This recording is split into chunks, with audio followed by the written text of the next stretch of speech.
Hello YouTube, this is William. Welcome to another um, video. This one's going to be a how-to video. I haven't done one of those in a while. Haven't showed how I actually carve in the blades, the notches on the handles for the blades in a long time. And so I thought maybe I would do that. I have three crooked knives I got to carve out today. I've done one.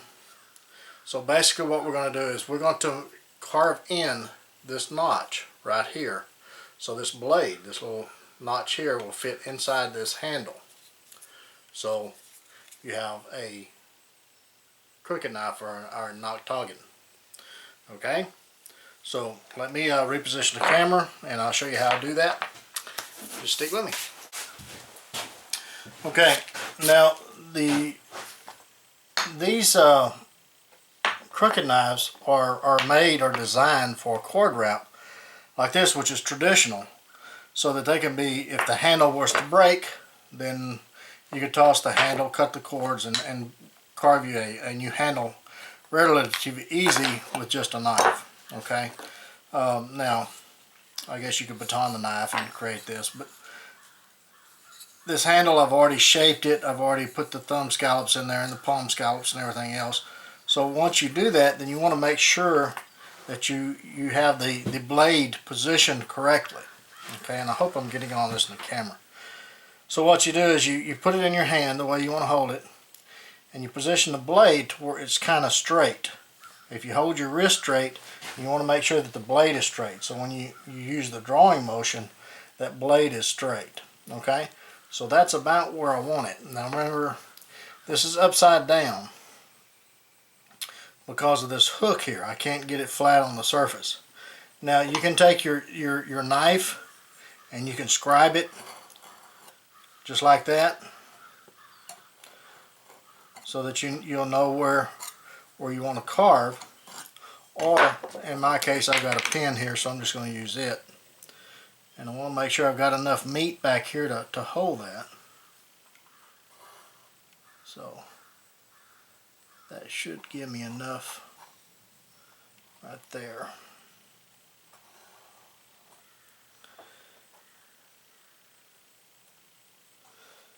Okay, so there you go. That's what I want to cut out. And how I do that, I just take the knife. Now this is maple. This is maple hardwood. So I mean, it's seasoned, it's kiln dried. It is some very, very, very dense, hard wood. So you'll need a very sharp knife to do this. And what I do is I stay inside the lines to begin with, because I want a very tight fit as much as possible. And just work the knife with some pressure. Now you don't want to do this in your lap. You want to make sure that you're on a hard surface, so if that knife was to slip, it goes into that hard surface and not your lap. Okay? Just take the point of your knife. Now you don't want to go side to side, because if you do, then more than likely the tip is going to break. So what you want to do is you want to make sure that you work the tip against the edge of the knife and against the spine, just like that. Okay, just work your tip into that across grain cut. Come back to the other corner.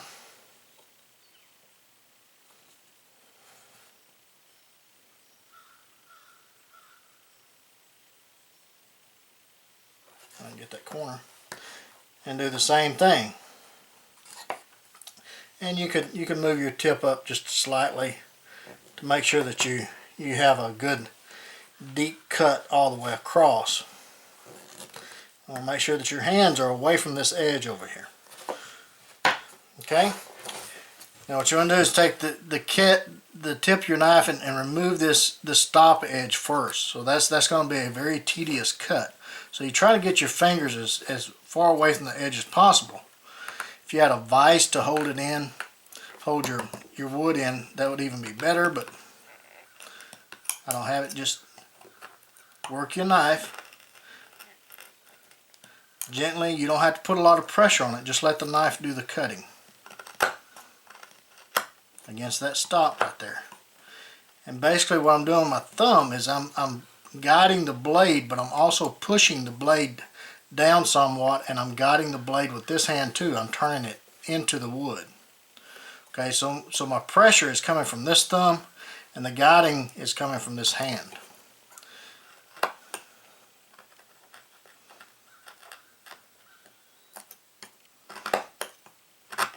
And eventually you'll have enough wood taken out that you'll have a stop there for your blade.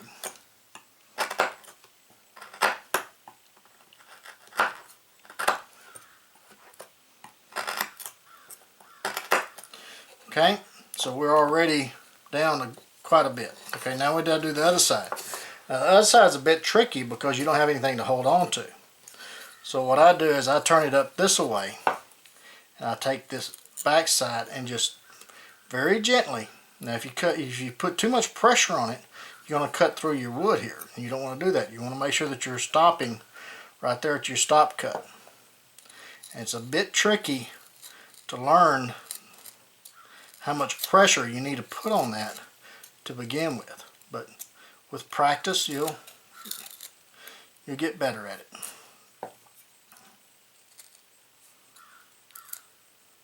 And see, while I'm doing that, I'm moving my thumbs out of the way of the blade, and the pressure I'm putting on the blade is up here.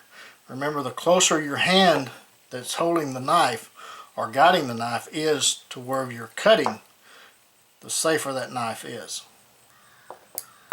Okay, and just work that material out against that stop cut.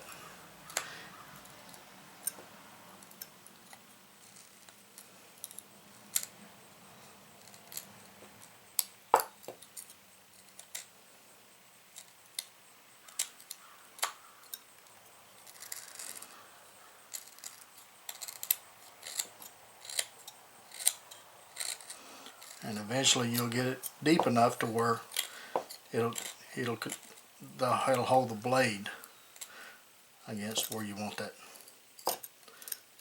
that transition to be.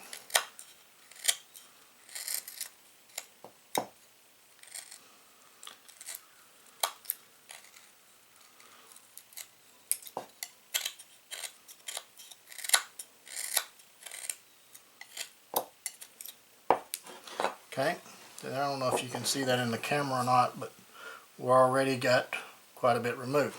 Okay, now what you want to do is you want to make sure that this cut is even this way and also depth-wise. So you just kind of keep an eyeball on it. One thing I love about bushcraft is there's very few measurements in bushcraft. It's all done by eye, so it trains you to see things that a lot of the other, I don't want to call this a craft, but I guess it is a craft, that a lot of the other crafts don't. It trains you to look at things and see when things is not square or level or plumb.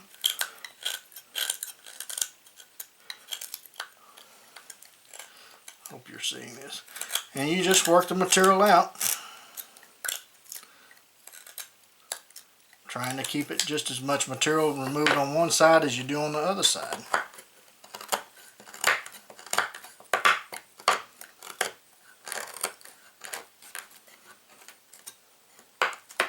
And in case you're wondering, this is a full flat 01 tool steel. I think it's 1/8 inch knife.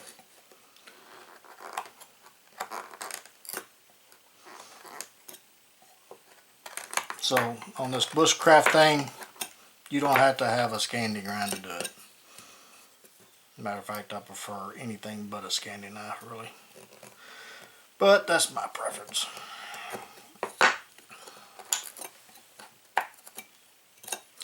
Okay, so we got it just about to that level right there. I don't think that's it. I think this is it. Make sure I get the right one. Yep, see, that's going to be very tight, which I like that. We can form fit it a little bit later.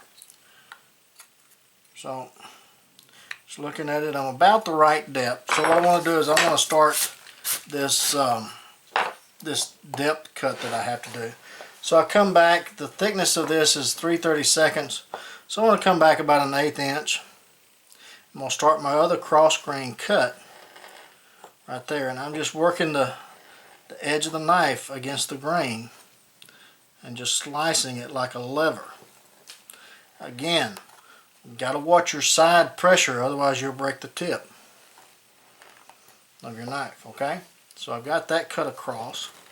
Make sure my backside is still cut deep enough. Okay, and then turn it around and do the same thing the other way.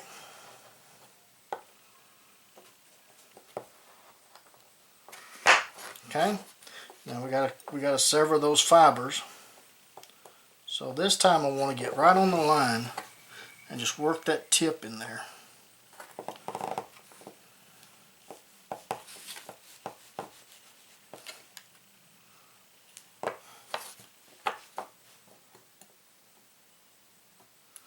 Always conscious of where your other hand's at. Because if the blade was to break, you don't really know which direction that blade is going to go.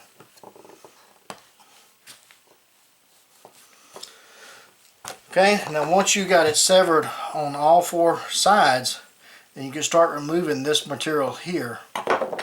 This is the material right here that we want to remove, so that this fits down into that notch. Okay, so how you do that is you just start doing cross cuts, cross grain cuts all the way across it in that area, and this material will just start popping out.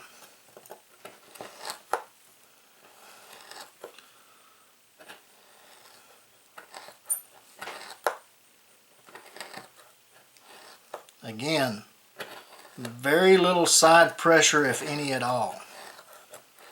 Okay? You turn it around and go back the other way and start removing that as well.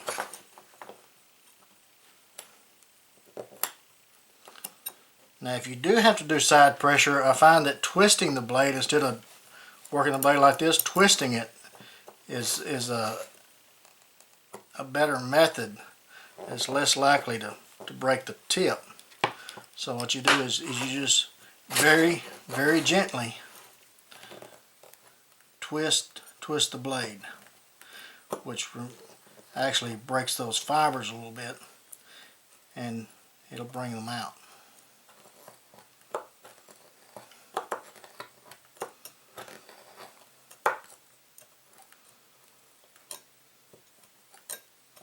See all that material that's coming out?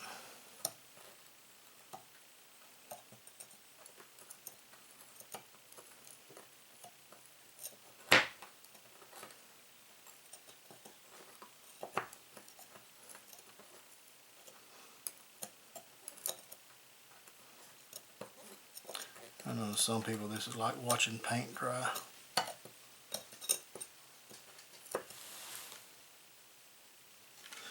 But to somebody who wants to know how to do this, then I'm sure that this is, or I hope this is beneficial.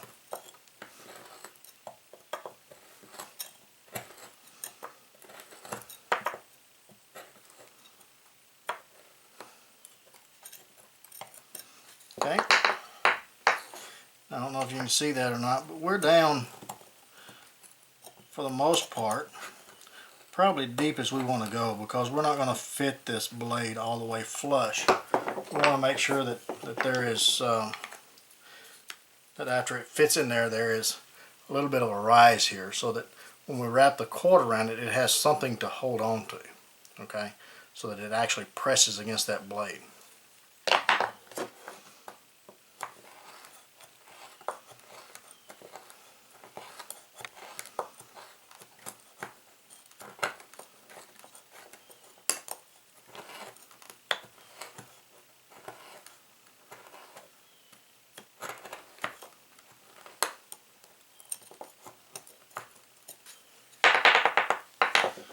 Okay, now let's test it and see what we got here. It's going to be very tight, which is good. Okay, so now we can start just kind of moving a little bit of this excess material here and getting on our line.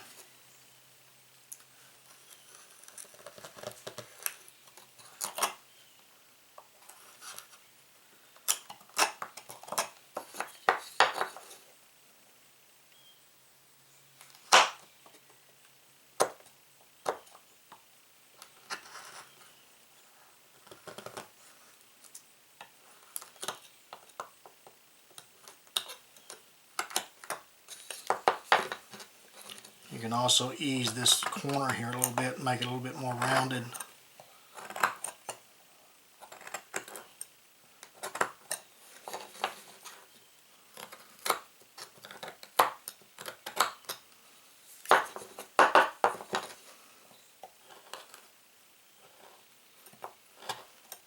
Tilting the handle, this handle here, helps you get into that corner back there.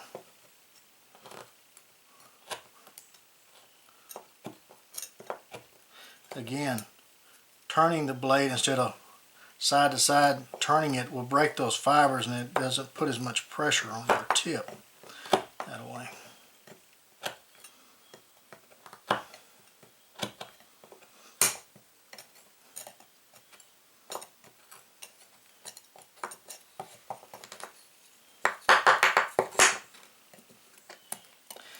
Now I'm going to say this. See how hear that sound like it broke? It didn't break.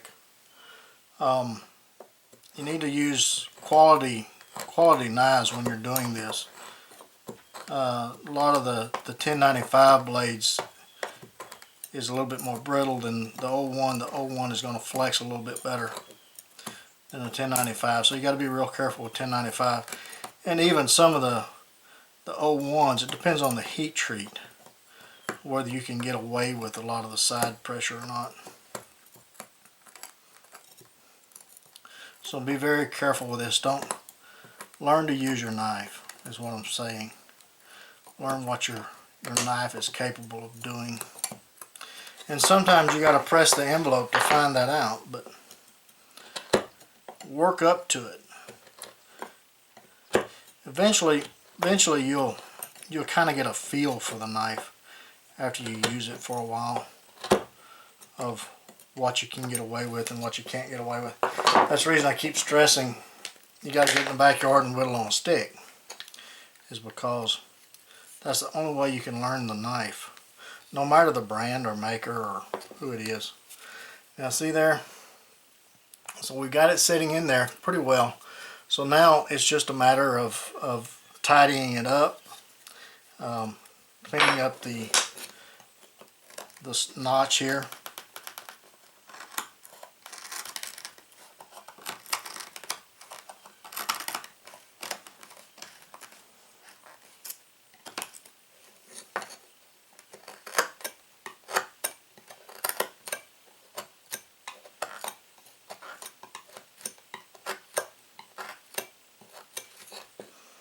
Just kind of look at the edge. See, I got a little bit of material here I need to take off on this side to kind of square it up.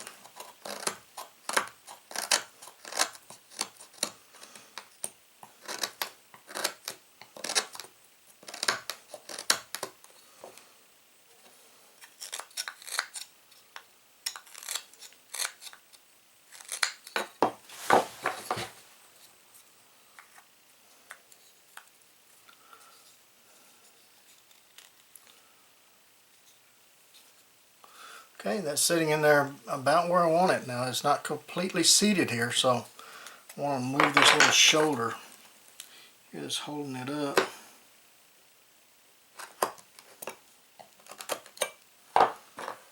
Again, take it slow because you want it to fit as tight as possible. You want this wood to help hold the blade. The core is to keep the blade inside the handle, and the handle is to keep the blade from moving. So that's about as tight as you can get, a tight fit. Okay.